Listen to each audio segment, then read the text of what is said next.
سال کی عمر میں جنسی استحصال کا نشانہ بننے والی لڑکی کی سچی کہانی جان کر آپ بھی حیران ہوں گے۔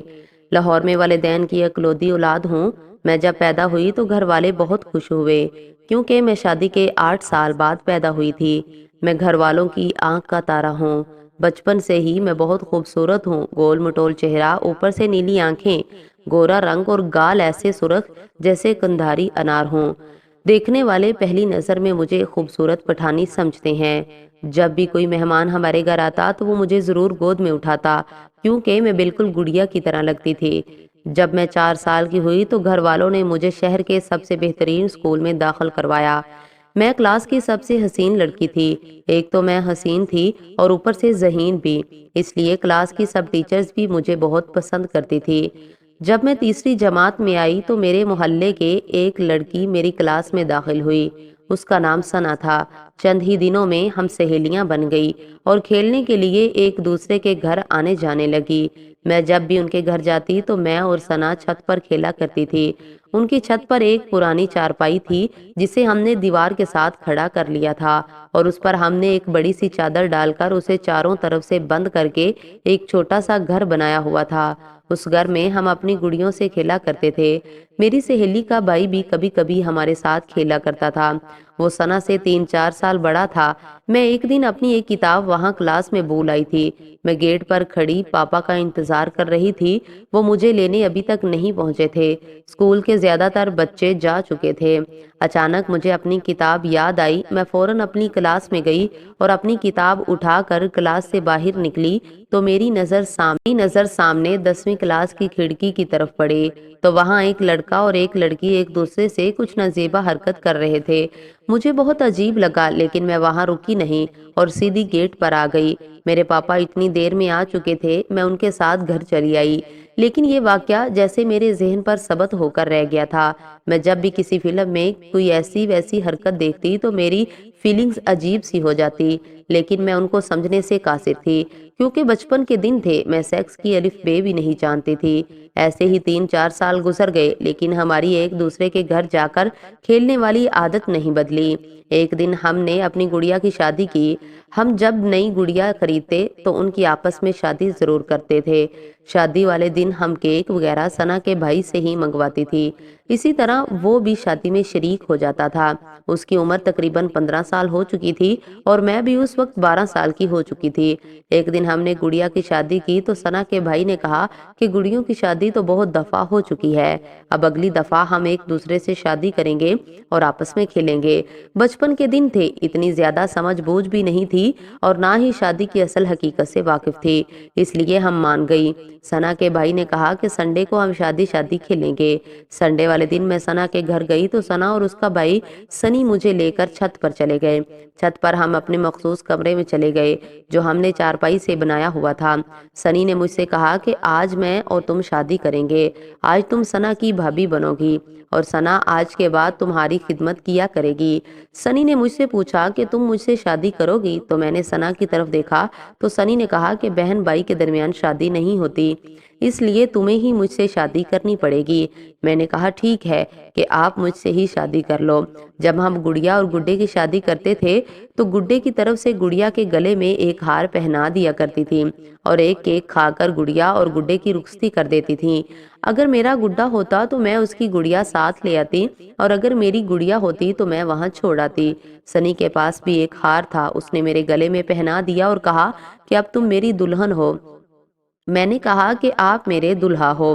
پھر ہم نے مل کر مٹھائی کھائی جو سنی ہماری شادی کے لیے اسپیشل لے کر آیا تھا۔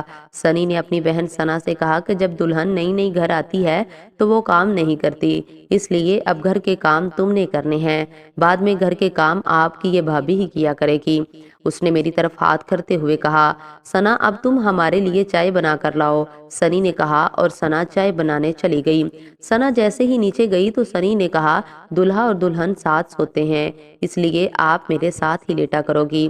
اب میں نے بھی ماما پاپا کے ساتھ کچھ فلموں میں دیکھا تھا کہ دلہا اور دلہن علیحدہ کمرے میں اکٹھے ہی رہتے ہیں، لیکن مجھے یہ پتا نہیں تھا کہ وہ علیحدہ کیوں سوتے ہیں۔ سنی نے کہا کہ لیٹ جاؤ۔ میں نیچے چٹائی پر لیٹ گئی اور سنی بھی میرے ساتھ ہی لیٹ گیا۔ ان دنوں مجھے تو کسی بات کا بھی نہیں پتا تھا، جبکہ سنی نیا نیا جوان ہو رہا تھا۔ اس نے لڑکوں سے سیکس سے متعلق باتیں سنی تھیں کہ مرد اور عورت کا تعلق کس قسم کا ہوتا ہے، وہ کیا کیا کرتے ہیں۔ ہاں تو میں بتا رہی تھی کہ سنی نے مجھ سے چھیڑ چھاڑ شروع کر دی۔ میری سانسوں کی رفتار میں تیزی آ رہی تھی۔ اسی دوران سنی کی بہن چائے بنا کر لے آئی اور اس کے سینڈلوں کی آواز سیڑھیوں سے ہی سنی نے سن لی تھی، اس لیے وہ سیدھا ہو گیا تھا اور مجھے کہا کہ ثنا کو کچھ نہیں بتانا۔ ثنا 3 کپ چائے بنا کر لائی تھی۔ اس نے 1 کپ سنی کو دیا اور 1 کپ میری طرف بڑھایا۔ اس کی نظریں میرے چہرے پر پڑی تو اس نے مجھ سے پوچھا کہ کیا بات ہے، تمہارا چہرہ اتنا سرخ کیوں ہو رہا ہے؟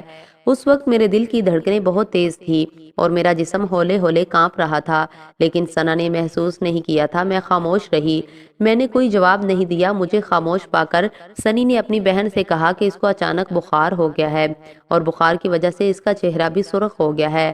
آج سوچتی ہوں تو ہنسی آتی ہے کہ یہ کوئی معقول بہانہ نہیں تھا۔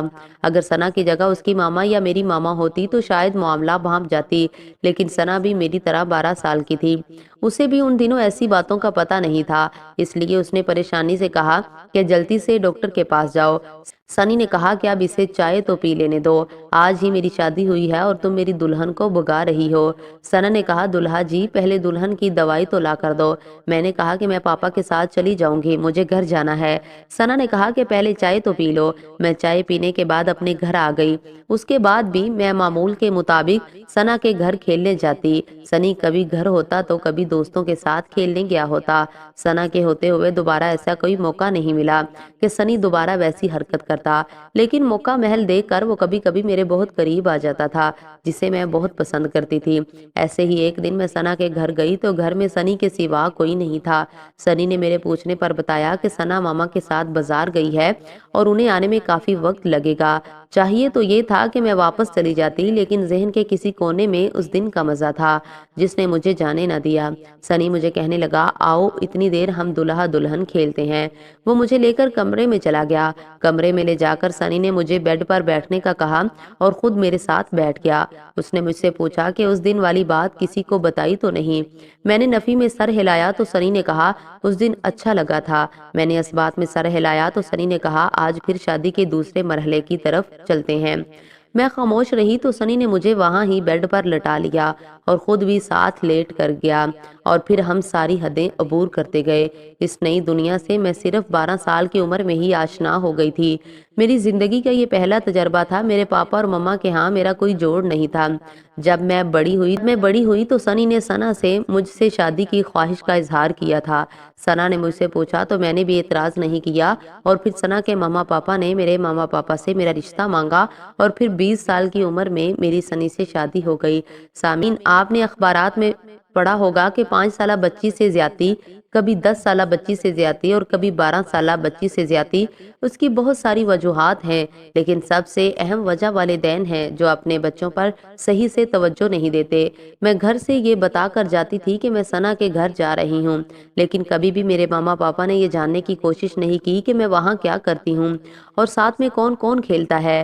اب یہ بچے کی قسمت ہے، جس گھر میں وہ جا رہا یا جا رہی ہے اس گھر میں کوئی جنسی جنونی تو نہیں رہتا۔ اگر ایسا ہوا تو یہاں سے بچے کی بدقسمتی کا آغاز ہوتا ہے اور پھر ساری زندگی یہ بدقسمتی اس کے ساتھ رہتی ہے۔ وہ ذہنی اور نفسیاتی دباؤ سے ہی نکل نہیں سکتا اور زندگی کی دوڑ میں بہت پیچھے رہ جاتا ہے۔ عام طور پر ایسے بچے جن کے ساتھ بچپن میں جنسی استحصال ہو چکے ہیں، ان میں سے زیادہ تر بڑے ہو کر اخلاقی گراوٹ کا شکار ہو جاتے ہیں اور ایسے لوگ بہت خطرناک ہوتے ہیں۔ ایسے لوگوں سے اپنے بچوں کو بچا کر رکھنا چاہیے۔ میں اس کہانی کے ذریعے آپ لوگوں کو یہ بتانا چاہتی ہوں کہ اگر آپ یہ چاہتے ہیں کہ آپ کے بچے کا جنسی استحصال نہ ہو تو اپنے بچوں کو دوسروں کے گھروں میں جا کر کھیلنے کی اجازت نہ دیں اور بچوں پر نظر رکھیں۔ اس کی دوستی کیسے لوگوں سے ہے۔ میرا بھی جنسی استحصال ہوا، لیکن میری خوش قسمتی کہ میں اب اس کی سچ میں دلہن ہوں اور ہر کوئی میری طرح خوش قسمت نہیں ہوتا۔